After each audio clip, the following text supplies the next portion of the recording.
Hello, good morning mga ka-Reels. Nandito tayo ngayon sa Zonet. Magandang place. Yan. May Christmas light po yan. Mamaya mag-picture ako dyan. Ayan, ang ganda ng sikat ng araw guys dito sa aking likod. Napakalawak ng lugar na to. Ayan, napakagandang tanawin. Magandang simoy ng hangin. Ayan, dito lagi kami dumadaan syempre, pauwi. I-flex ko lang tong mga view dito. Ayan, nasa likod ko. Maraming sasakyan na dumadaan. Yan, lawak-lawak po yan dyan. Saka ito, mga Christmas light, LED, solar. Solar o sa kuryente siya. Bahala na kayo. Comment na lang dyan sa baba. Papalo naman ako at pa-like sa aking video. Pa-share na lang po ako sa mga groups, sa mga friends nyo, sa messenger. Huwag na kayong mahiya. Magyakapan tayo mga ludi.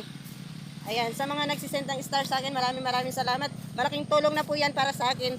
At makatulong din ako sa kapwa ko. Ayan guys, magandang tanawin oh. Sana makarating kayo dito sa aming lugar. At makabisita rin kayo dito. Mga kapwa kong vlogger, tara, pumunta na kayo dito sa Zonet ng Tansa, Cavite. Ayan, kay Sir Villar nga pala to lugar. Ano niya to? Teka lang. Ayan nga guys, ano ko, flex ko. Ito naman dito ay ano na yan dyan, kanal po yan, malalim po yan dyan. Yan, napakalalim dyan. Pwede ko naman i-video dyan, kaso be careful lang kasi kanal nga yan dyan, tempornal. Ayan. Umuwi na siya. Ayaw niya kasi mayaman siya.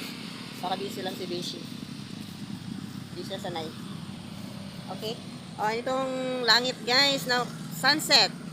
Umuusbong na siya. Napakaganda ng langit. Ayan.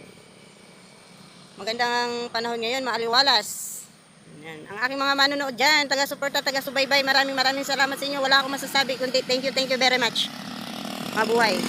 Advance Merry Christmas. Sana maging maayos ang ating Pasko at taon. Maligong bagong taon at maligaya. Ayan guys.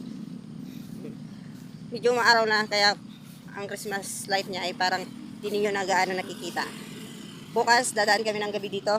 Ayan. Nakabukas pa yung light na isa. And then, ito, may Christmas tree pa din nakabukas guys. Oh. Kita nyo naman, nag-light pa siya. Ayan. Mga gives. Napakaganda dito. Ayan.